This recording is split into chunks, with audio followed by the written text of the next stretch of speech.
Hey, and welcome to Tech Talk. My name is Chris English. I'm the president here at Southeastern Community College, and I'm your host for today. I hope last week you got to enjoy our section of discussion with the cosmetology program. You met my wife, Teresa, and she had a great conversation with Eli talking about the great career with cosmetology. And today we want to talk about an opportunity that connects all of our technical programs, including cosmetology, to great careers, and that's through apprenticeship. An apprenticeship is something that we've been working on here at the college for quite some time, and today I have two guests with me who we're going to have a great discussion and learn a little bit more about a great opportunity that we can offer our youth and our adult population. So Matt and Denise, welcome to today's discussion. So glad to have you here. Good to be here. So I want to start with you, Matt. Tell me a little bit about yourself. You're a resident, a lifelong resident of Columbus County. So tell me a little bit about who Matt Gore is. Yes, sir. So I've been in Columbus County. I'm 39 years old, so it's been quite a career here. I started out as a teacher. I did the teacher thing for 17 years and touched a lot of kids' lives in Columbus County. Worked with Columbus County Schools, Whiteville City Schools, married and got two little kids of my own. In school as well. And you're a graduate from Southeastern Community College, yes, sir. Right? Graduated with a 2-year associate's from Southeastern. That's fantastic. And transferred, and I'm sure got your 4-year degree and kind on to a great career. And now you're with us here at the college, and so we're so excited about you being here. So your role for us here is a little kind of innovation we've got going on with this apprenticeship. We're diving into what we call pre-apprenticeship. Some will look at it as a youth program or youth apprenticeship, but tell us a little bit about pre-apprenticeship. Somebody out there really doesn't understand apprenticeship overall, which we're going to talk about, but tell us about pre-apprenticeship. What is pre-apprenticeship? So when I was brought along, we started with a Golden Leaf grant. And that grant is providing opportunities for pre-apprenticeships, which pre-apprenticeships are targeted at area high school students. And we're trying to get them some work experience with local employers so that they can better choose their career path. That's great. And when you talk about high school students, what age are we looking at? We're looking at, by their senior year, we're getting them an internship with an employer. We kind of look at them, we're looking at them young now, so freshman, sophomore year, we're trying to get them on these pathways. And so really, pre-apprenticeship is a lot of career exploration. I believe they do some, with internships, they have a mentor that they'll be working with. Job shadowing is another key, but do they get college credit for any of this? Oh, absolutely. We get a WBL 111 college credit for the internship, and then you can carry over into hopefully a apprenticeship when they get to the college out here. That's great. So having that Career and College Promise connection, Pathways to Employment's another course that we're looking at embedding into some pathways, but great segue, because that pre-apprenticeship, we want it to move to the apprenticeship program, which we've had established. And I'm going to move over to Denise Young, and now you have been our apprenticeship coordinator for a number of years now. You have had some great success with this apprenticeship, so congratulations. So let's talk about apprenticeship, full-scale apprenticeship. There again, somebody has no clue. You have an adult, maybe have one of the youth, their parent might be interested in apprenticeship. What is apprenticeship? Apprenticeship is a combined on-the-job training with classroom instruction. An apprenticeship, a registered apprenticeship, is open to high school students after they come out of the pre-apprenticeship, or any individual who's looking to maybe change their career. Right. So it's for anyone. That's excellent. So that adult who we consider 19 years old, they've graduated high school, to maybe 45, 50 years old. Absolutely. So right now, you've got some great partnerships. You've been able to establish some apprenticeships. Who are some of our partners right now in the apprenticeship? So we have some great partners. We have Fairfax Heating and Air, Columbus Regional Health Care, Kid Care Daycare, opening doors. Early childhood. Early childhood. Man, that's fantastic. We also have providers with IT. Okay. And you're building some pathways through the IT sector and the healthcare sector, right? Yes, Yeah. yes. And which one, I guess healthcare has been really looked at heavily because of the nursing shortage, but yes, there's other areas. there are other areas in the medical. We have pharmacy tech as well as certified medical assistants as well. That's fantastic. And so with the apprenticeship, you said it was on-the-job training. We call that OJT. They're earning while they're learning. Earning while they learn it. That's kind of a key success there. But kind of two things. The student is really gaining that field experience. Yes. They're working with an established person who has many years of experience behind them, so they're delivering that content to them. And they're earning a salary.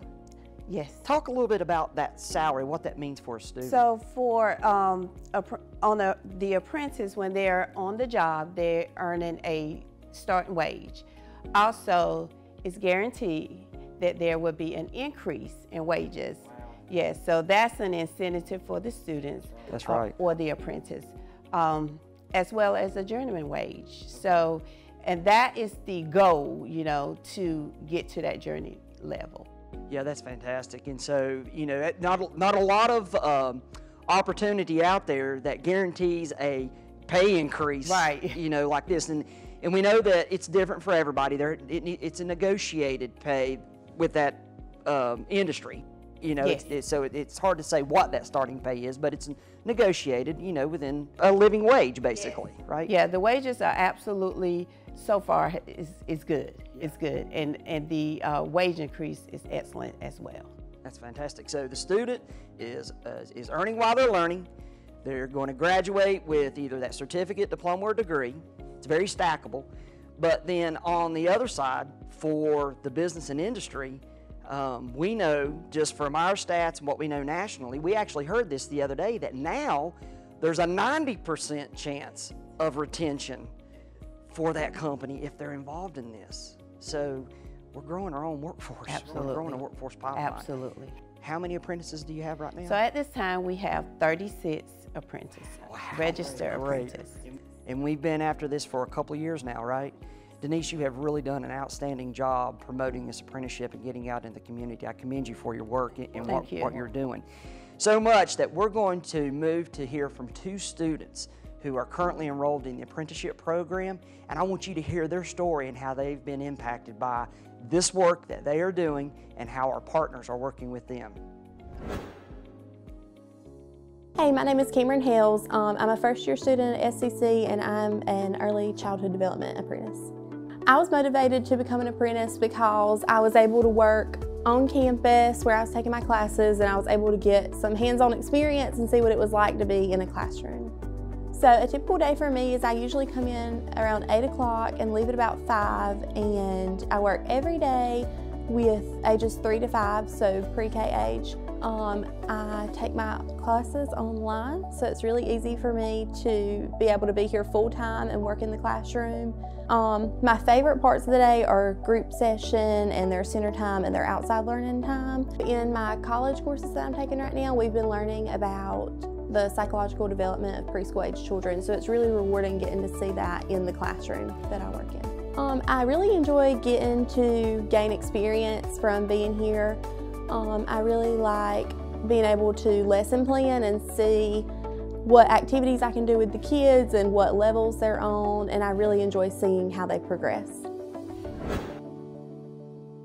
So since high school and middle school, I have always been obsessed with science.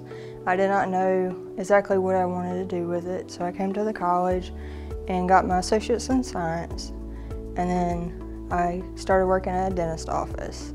While I was there, my best friend did her CNA certification here at the college, and she mentioned that they had a medical program. A typical day at Columbus Regional is I go in, I start QC, and I start maintenance on all the analyzers. Once all the QC and maintenance is cleared, then I start helping put on the specimens on the machines. I also help keep the lab clean and report out smaller tests. I do a lot of maintenance on machines and the QC, making sure all the reagents are on the machine. I'm learning how to read the reports to identify if there's something wrong with the specimens, and able to report it to the tech, and they tell me what to do next. Out of the 4 departments of the 5 that I've been in, micro has been the most related to my class. Learning the plates, streaking the plates, learning what to look for in the specimens, and then allowing the techs to read it. So when I complete school, I will already have a 1.5 years experience working in the hospital. I get to see the influx of the patient specimens that we do not allow in class. In class, we just have very little accessibility to those specimens. It gives me much more experience to be able to put it in work. General advice, I would say be prepared to study, be able to balance your school and workload, make sure you have enough time for yourself as well to recuperate, and have the want to. I highly recommend it because it does give the hands-on accessibility and you're actually working in the field that you're studying for prior to actually starting the career. Welcome back, and it was great to hear from Caroline and Cameron on their stories. And let's look at the story from Caroline. She is taking the coursework here. She's working at Columbus Regional Hospital and is really gaining those skills needed to really make her a great employee, but to really set her up for a fantastic career for both of them. And we're so excited about the work that they are doing.